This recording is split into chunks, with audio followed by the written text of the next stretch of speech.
Well, I'm here today with Royce O'Neale. Good to be here with you, man. Here in your apartment here in downtown Salt Lake. Yeah, nice day out, Dude, it's things are a little bit different this year versus last year. Yeah. Just 1 year ago, you just found out you were going to be on the team first year, coming into a rookie year. How different is it this year, having already secured your contract and having that year of where you had a lot of success last year? It is a lot different. Just like knowing the fact I'm going to be somewhere. That was different because last year coming in during the summer, summer league, worked for a spot, then signed me, then had to go on a training camp. Like the mentality, like I got to make the team, like fighting for the last spot on the team, which I did. And then this year just getting better throughout the whole season, and then going into summer like knowing where I'm gonna be. So that's a great feeling. And then going into training camp ready to take it to the next level. What was the experience like last year when you found out you'd made the team? Where were you at? How? I was actually here. It was like the last day. After practice or training camp, I got a call from my agent. He told me, I made the spot, and the coaches and then did the media after the practice. So it was a good feeling. That's cool. Well, a lot of people don't know you. One of the reasons I want to do this podcast, you had such a great year last year, rookie season here with the Jazz. But a lot of people don't know the backstory, kind of what led to getting you here. You overcame a lot of things. You went undrafted, which is very rare for someone to go undrafted and take the role that you now have on an NBA team.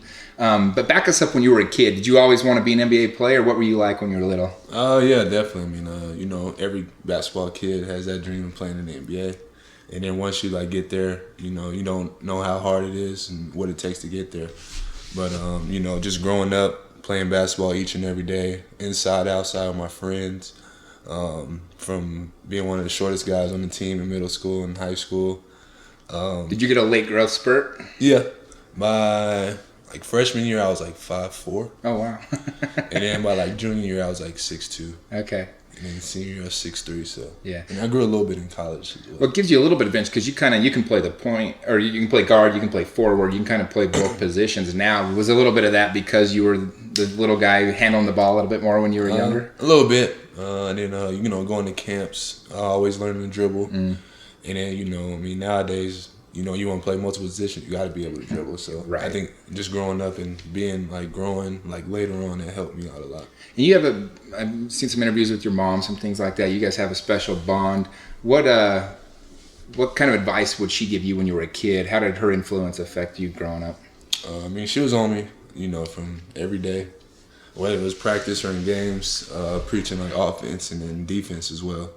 But and then AAU coach. Sometimes she coached the games. She was, Your mom helped coach sometimes? Yeah, she did. She coached a couple tournaments that we played in. But, just that relationship and just her always supporting me and believing in me. And then, bring her along for the ride as well. That's kind of fun to have your mom coach. Would she yell at you when you were, screwing up and stuff? Oh, yeah. Take me out the game. I wouldn't want to talk to her, act like things didn't happen. We'll bump heads, but at the end of the day, it's all love. Yeah, that's awesome, man. Well, and then you, after high school, you ended up going to Denver, University of Denver. Played a couple of years there. And then your grandpa got sick, is that correct? Yeah, in high school, I broke my left ankle. Okay. My junior year, halfway through the season. So that kind of, set me back with a bunch of, offers and stuff. And then, senior year, played it out. And in Denver, that was, the best offer I had. So I went there for 2 years. I was doing really well. And then, my grandpa got sick. And then, at the time, it was hard, being there. I rarely got to go home as much as I wanted to. But, I just kind of wanted to go back and be closer, just in case something happened. But also continue my college career. Yeah, well, it was pretty good timing because Baylor was you transferred to Baylor, and they were a very good team at that time. Yeah. Was it tough to go through the transfer and then you were dealing with all that as well? Or your time at Baylor, how difficult was that? Making all the turn, was it pretty simple since you were closer to home? It was difficult. And then one of the guys on the team, Corey Jefferson, we grew up together because him and one of my cousins is best friends. So he kind of reached out to me every day. He was my roommate.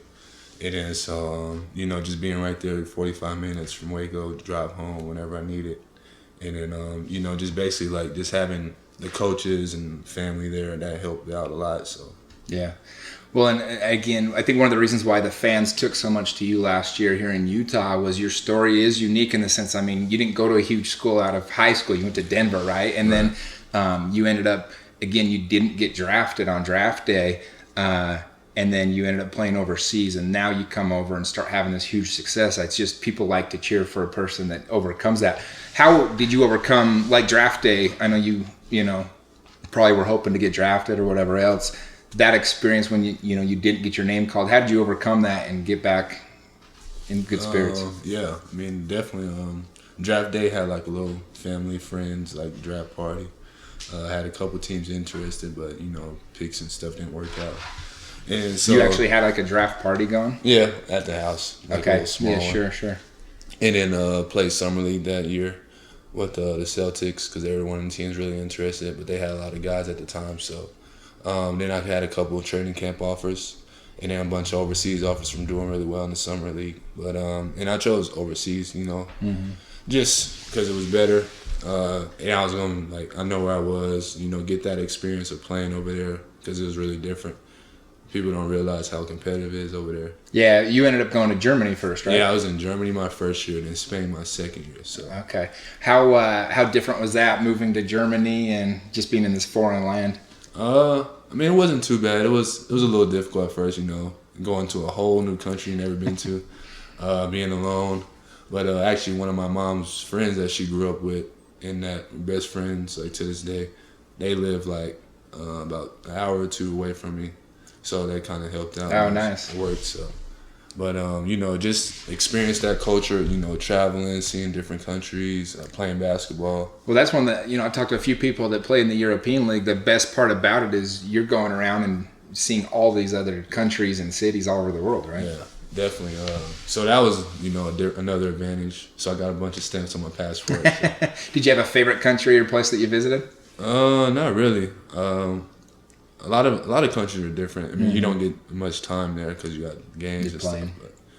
But definitely places I want to go back and experience and check it out. Yeah, for sure. Well, and so then you came back. Did you come back every off season to play in the summer league here in the States, or how did that work out? And how did you end up playing with the Jazz? Yeah, each summer I came back. I had mini camps.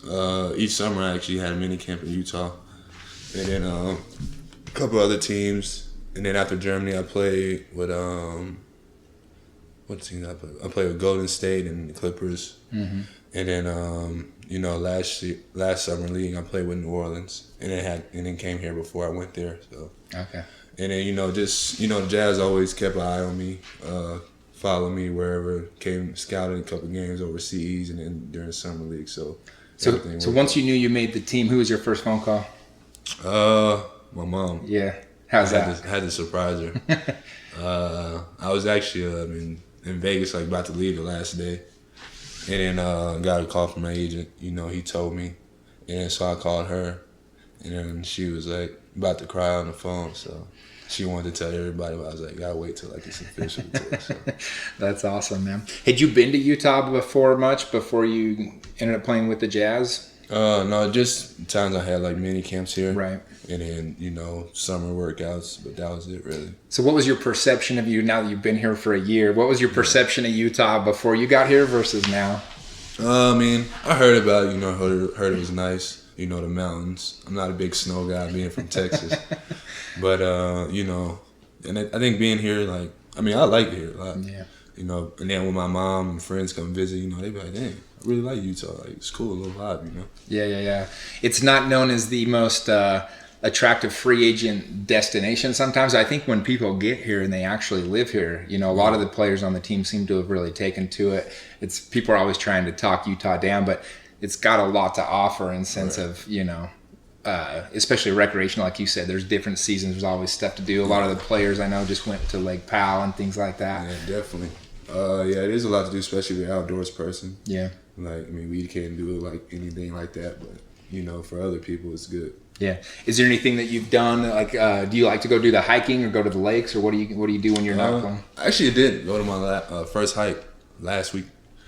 Oh, nice. Me, George, Jarius, we went to Donut Falls. Okay. It was pretty cool. It's a whole different world. Like, yeah. Being like adventurous and like outdoors, so it was cool. So I think a lot of people wonder, like, what does an NBA player do? What's the schedule of an NBA player like in a normal off day? What do you guys do when you don't have games during the season and you're in town? Usually just might work out, go to the gym for a couple hours. And for myself, I come home, play video games. Okay. Or catch up on my TV shows or watch movies, really. What's your TV shows? What's your favorites? My favorites of all time, Fresh Prince, Martin, Jamie Foxx. Right now I'm watching Ozark.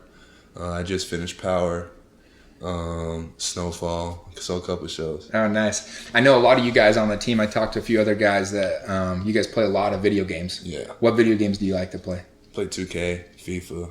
Little Madden. Okay. Tried Call of Duty. I tried Fortnite, but that ain't me. Not you, Fortnite? Nah, that's not me.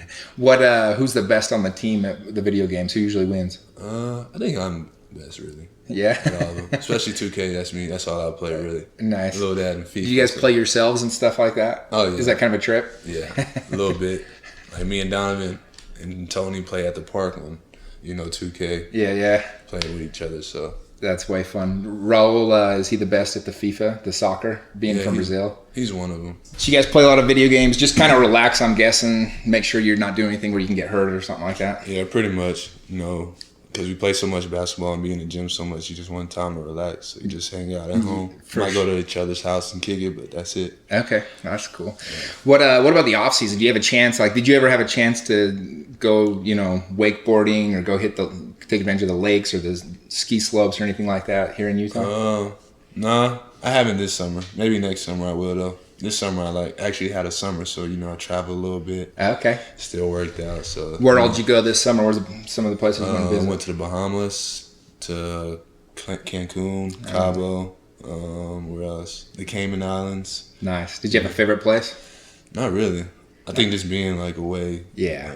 Being able to enjoy it. So. I love going to Cabo. Here in Utah, it's a 2.5 hour direct flight. You can be in Cabo, so I always, I go down every 6 months or so. Not a bad place to go. That's good. Good. Well, this upcoming season, a lot of anticipation for you guys, obviously, starting here in a week. Yeah. We got media day Monday, and then Tuesday training camp starts. So that's good. I think everybody's just excited to get it going. So how different is your life today versus a year ago? I mean, you ended up starting some of the playoff games for the Jazz, did very well. Off season, I know you were training with Donovan and, Harden and Chris Paul and some of those people. How different is life now versus it was a year ago, just in general? I think it's a lot different, just being actually a player, getting to enjoy and savor the moment, but, not being too comfortable with it. So, and then just wanting to get better each and every day. Yeah. Well, growing up, did you have a favorite player or somebody you wanted to model your game after? Yeah, Allen Iverson was one. Okay. And Tracy McGrady. And McGrady. Yeah, those were two that I looked up to and wanted to be like. Was McGrady playing in Houston when you were growing up? Because you grew up pretty close to Houston, right? Yeah, it's 2.5, 3 hours from me. So, yeah, once I was in high school, I think, that's when he was there for a little bit. Allen Iverson was always my favorite, though. Allen Iverson. Yeah. No, I like that. Have you ever had a chance to play? Did you play against him ever? Probably not. Did you ever have a chance to meet him? No, I didn't. No, I never got the chance to, but, it'd be cool if I did. Yeah. See him at a couple games, on TV, but. Gotcha. Did you ever watch Karl Malone and John Stockton growing up? Do you remember those Jazz? Or? Oh, yeah. Yeah, I used to watch. I always watch basketball. My mom's favorite team was the Lakers, so. Growing up, and then, all my family loved basketball, so my grandpa used to watch all sports all day. Oh, nice. Did she get conflicted now cheering for you guys versus the Lakers? Nah. She loves the Jazz now. Yeah. That's our only team, so. That's cool. Do you have a lot of friends back home? Have they had a chance to come out here, your family, your mom, to come to some games? Yeah, definitely. My cousin came, and then I have, one of my boys who always comes. They'll be here today, so later on this evening. Very cool. But a couple of my friends always come out, they enjoy it, so. Yeah, no, I love that. Well, tell us a little bit about the team in the locker room. What's the team like when, what I think the fans, what they care, they don't get to see a little bit more of the side of you guys when you're not playing or you're not on TV. But what's the team culture like? What's the locker room like with you guys? It's a great locker room. Everybody loves being around each other, getting along really well. We always make jokes about each other. Who's the biggest joker? Joe Ingles. Yeah. He is. But, I think just the way our character is and our charisma for each other. We all just like being around each other. Great group of guys. So. Who's the best teammate of anybody you've played with? Just somebody that, and give us an example, maybe something that they've done that just really exemplifies being a great teammate for you. Like, who made you feel welcome immediately? I think everybody really. Epe Uno is like one of the main ones that really did. You know, being an older guy, you know, he took me under, watches out for me, looks out for me. So, signs me his per diem check every now and then. So that's good. What was your first interaction with Coach Schneider, and when you first met him? It was cool. I met him, you know, summer league, and then, you know, our first phone call when, you know, I signed with the team. And then, you know, just meeting him for the first time, like face to face, getting to sit down with him. You know, he's a great coach. You know, he loves the game. You can learn a lot from him. So I think just from him being a player to a coach now really helps out a lot. Do you have any examples of maybe something he did that helped you during the season, like a specific example of something he did, his coaching style, where it helped you out? I think just, you know, making the game easier for me, displaying my role, helping me, like, you know, relax, you know, slow down, like, don't try to do too much, you know, because being a rookie, you want to jump in, do as much as you can, so you just got to learn how to be patient. Yeah, for sure. Did you have a favorite moment from last year, like maybe one game or one moment of a game that stands out for you? I think probably, you know, when we played San Antonio here at home, and I got like the final stop, you know, he came and gave me a big hug and slapped me on the chest. You know, I think that was a big moment for everybody because, you know, you really don't see that side of him. Yeah. But I think that was a big moment between me and him, so. Yeah, I think that's one of the things that people loved about, you know, you always play such hard defense. I know in the playoffs you got a lot more experience than most rookies would. And, you know, people talked about that was a lot because they knew they could count on you defensively as well. And then obviously your offensive game translated as well. Was that something you always did, or did you have a specific mentor or coach that really instilled that in you? I mean, growing up, I was always like the scorer. Okay. I mean, I could play defense, but I was more of the scorer. And then, you know, after college, I played a little defense, and then coming here, you know, NBA, nobody really wants to play defense, so I just took the challenge. And I think my mom, like, really embraced that, my high school coach, so my AAU coach as well. Mm. And you, in high school, you said you hurt your ankle? Yeah.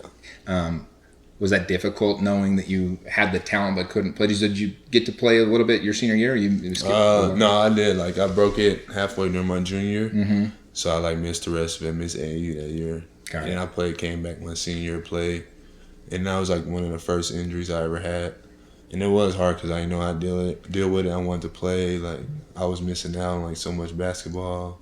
But I knew, like, being rehab and recovery was, like, the most important part. Yeah. Did you play other sports growing up, or were you strictly basketball? I played football. Okay. What position were you in football? Quarterback. Quarterback. Yeah. Nice. Were you the high school quarterback on your team? Yeah, first year. Then, you know, I was like, no, I'm gonna stick to basketball. Stick to basketball, yeah. And then I played soccer as well growing up. Oh, all right, cool. I think every coach loves having ex-quarterbacks on their team, no matter what sport it is, because that's the guy that always intellectually had to take in so much of the game. Yeah. It probably helps. I mean, every team needs guys that can, you know, really help break that stuff down. Yeah, definitely. I mean, that helps, like, you know, translate to basketball. You can see a court, like, see, you know, where people are supposed to be, like, lead passes and everything. So I think it helped out. Well, and one thing that was fun last year is you came in together with Donovan. You guys were kind of the two rookies, right? And what are you doing this year to make the rookies feel comfortable having gone through that experience just last year? You know, just how everybody made us feel comfortable, you know, helping us out, you know, talking to us, like, when we're going through stuff, like, during bad games, good games, just being there for each other. You know, me and Donovan, like, we pretty much did everything together. And then now it's just Grayson this year, so yeah, you know, he's fitting in really well. Cool. Tell us a story, maybe when you met Donovan for the first time. What was he like, and how did you guys? Because you guys became really close friends. Yeah. What was your first interaction, and how did you guys develop such a cool, strong bond? I think it was like just during the summer, like we had workouts here, and then, you know, just, you know, being the two rookies sticking together. You know, being the young guys, doing stuff together, going places together. You know, he'll call me when he want to go somewhere. I'll call him when I want to go somewhere. And, you know, us just sticking together, really. Yeah, nice. Who's the toughest NBA opponent you've ever had to try to guard? That's tough. Everybody always asks me that. It's one of those questions. I think as fans, we just like to know, like, you know, who's one of those guys that you're just like. I guess it's kind of funny because you're going to be playing against them more coming up, so you probably don't want to give anybody too much props or whatever. But at the same time, was there anybody that you're just like, all right, I'm going to have to put a little extra energy in today? That's just too many just to name just one. Okay. So that's all. Everybody always asks me. Who's your favorite team to play against?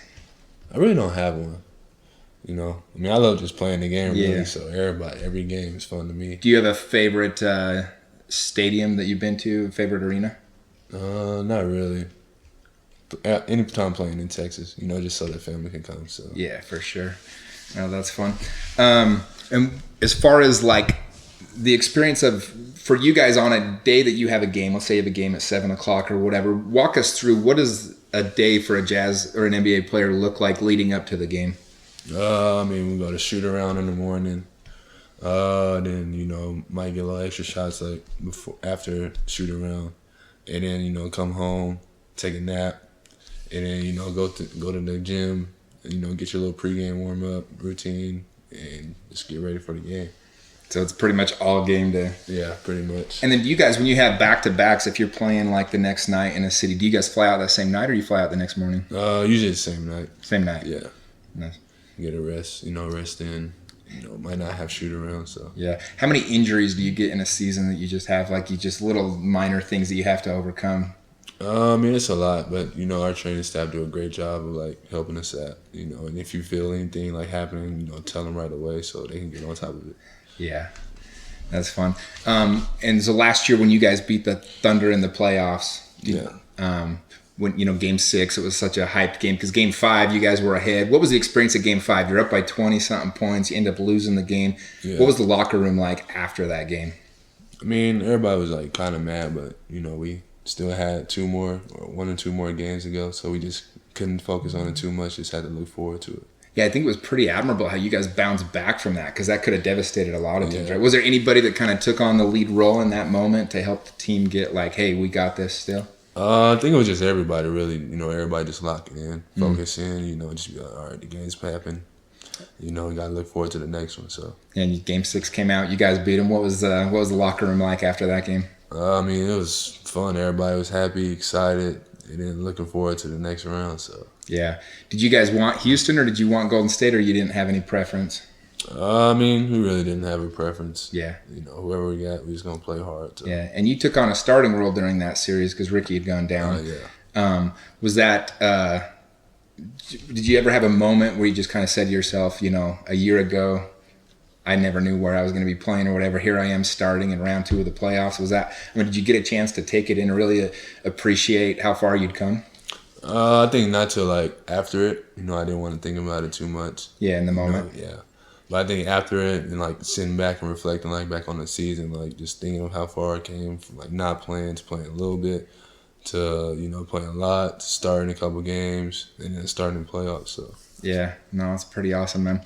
Well, dude, it's a pleasure. I think a lot of fans are looking forward to this next season, and we're just happy to have you here. It's fun. We've gotten a chance to go do a couple things together and get to see a little bit more of the side of you that maybe people don't. And you're just a fun, cool guy to be around and got a good energy, man. Yeah, you know, that's how I was raised. So try to spread the love. Your mom did well. Yeah. All right, man. Appreciate you. Yeah. All right.